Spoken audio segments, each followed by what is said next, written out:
ನಮಸ್ಕಾರ ಸ್ನೇಹಿತರೆ, ಇವತ್ತಿನ ರೆಸಿಪಿ ಬಂದು ನಾಟಿ ಕೋಳಿ ಸಾರು. ನಾಟಿ ಕೋಳಿ ಸಾರಿಗೆ ಏನೇನು ಬೇಕು ನೋಟ್ ಮಾಡ್ಕೊಳ್ಳಿ ಫ್ರೆಂಡ್ಸ್.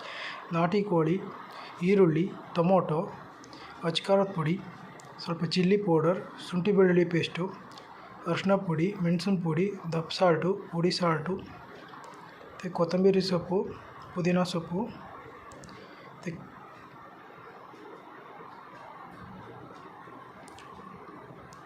ತೆಂಗಿನಕಾಯಿ, ಗಸಗಸೆ, ಲವಂಗ, ಚಕ್ಕೆ, ಹುರ್ಗಡ್ಲೆ, ಸ್ವಲ್ಪ ಎಣ್ಣೆ. ಈಗ ಇದು ಈರುಳ್ಳಿ ಮತ್ತು ಟೊಮೊಟೊನ ಹುರ್ಕೊಂಡಿರೋದಕ್ಕೆ ಚಕ್ಕೆ, ಲವಂಗ, ಗಸಗಸೆ, ಹುರ್ಗಡ್ಲೆ ಎಲ್ಲ ಹಾಕಿ ರುಬ್ಬಿ ಫ್ರೆಂಡ್ಸ್. ಕಾಯಿ ಎಲ್ಲ ರುಬ್ಕೋಬೇಕು. ಈಗ ಕುಕ್ಕರ್ಗೆ ಎಣ್ಣೆ ಹಾಕಿ ಸ್ವಲ್ಪ ತುಪ್ಪ ಹಾಕಿ ಸ್ವಲ್ಪ ಕಾದ ನಂತರ ಈರುಳ್ಳಿಯನ್ನು ಹಾಕೊಳ್ಳಿ ಫ್ರೆಂಡ್ಸ್. ಈರುಳ್ಳಿ ಸ್ವಲ್ಪ ಲೈಟ್ ಬ್ರೌನ್ ಕಲರ್ ಕಂಡು ಫ್ರೈ ಮಾಡ್ಕೊಳ್ಳಿ. ಈಗ ಟೊಮೊಟೊ ಹಾಕಿ, ಟೊಮೊಟೊನ ಚೆನ್ನಾಗಿ ಫ್ರೈ ಆಗಬೇಕು.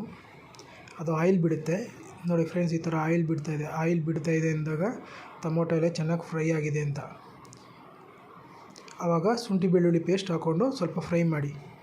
ಶುಂಠಿ ಬೆಳ್ಳುಳ್ಳಿ ಪೇಸ್ಟ್ ಹಾಕಿ ಫ್ರೈ ಮಾಡಿದ್ಮೇಲೆ ನಾಟಿ ಕೋಳಿಯನ್ನು ಹಾಕೊಳ್ಳಿ.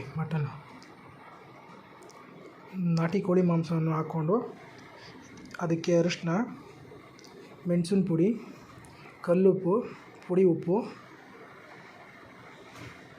ನೋಡಿ ಫ್ರೆಂಡ್ಸ್ ಹಾಕ್ತಾಯಿದ್ದೀನಿ. ಅಲ್ಲಿ ಹೇಳಿದ್ನೆಲ್ಲ ಅಲ್ಲೇ ಹಾಕ್ತಾಯಿದ್ದೀನಿ. ಮತ್ತು ಕೊತ್ತಂಬರಿ ಸೊಪ್ಪು, ಪುದೀನ ಸೊಪ್ಪು ಇವೆಲ್ಲನೂ ಹಾಕಿ ಚೆನ್ನಾಗಿ ಮಿಕ್ಸ್ ಮಾಡಿ 2 ವಿಷಲ್ಲು ಕೂಗಿಸ್ಕೊಳ್ಳಿ ಫ್ರೆಂಡ್ಸ್. ಚೆನ್ನಾಗಿ ಮಿಕ್ಸ್ ಮಾಡಿ ಒಂದು ಲೋಟ 1 or 2 ಗ್ಲಾಸ್ ನೀರು ಹಾಕಿ 2 ವಿಷಲ್ ಕೂಗಿಸ್ಕೊಳ್ಳಿ. ಇದು ಕೂಗಾದ್ಮೇಲೆ ಈ ಥರ ಇರುತ್ತೆ ನೋಡಿ ಫ್ರೆಂಡ್ಸ್. ಈಗ ಆವಾಗಲೇ ತೋರಿಸಿದ್ನಲ್ಲ ಟೊಮೊಟೊ, ಈರುಳ್ಳಿ, ಗಸಗಸೆ ಎಲ್ಲ ಹಾಕಿ ಅದೆಲ್ಲ ರುಬ್ಬಿರೋ ಮಸಾಲ ಹಾಕ್ಕೊಳ್ಳಿ. ಅದ್ರ ಜೊತೆಗೆ ಖಾರದ ಪುಡಿ, ಮೆಣಸಿನ ಪುಡಿ ಮತ್ತು ಚಿಲ್ಲಿ ಪೌಡ್ರನ್ನ ಹಾಕ್ಕೊಳ್ಳಿ. ನೋಡಿ ಫ್ರೆಂಡ್ಸ್, ಆವಾಗಲೇ ರುಬ್ಬಿರೋ ಮಸಾಲ ಈಗ ಹಾಕ್ತಾಯಿದ್ದೀವಿ. ಹಾಕ್ಕೊಂಡು ಎಲ್ಲ ಚೆನ್ನಾಗಿ ಮಿಕ್ಸ್ ಮಾಡಿ ಅದನ್ನು ಕುದಿಸಿ ಫ್ರೆಂಡ್ಸ್. ಖಾರ ಮಳ್ಳಗಂಟ ಕುದಿಸಿ. ಮಟನ್ಗೆಲ್ಲ ಖಾರ ಹಿಡಿಬೇಕು, ಅಂದರೆ ನಾಟಿ ಕೋಳಿ ಮಾಂಸಕ್ಕೆ ಖಾರ ಚೆನ್ನಾಗಿ ಹಿಡಿಬೇಕು. ಆ ಥರ ಕುದಿಸಿ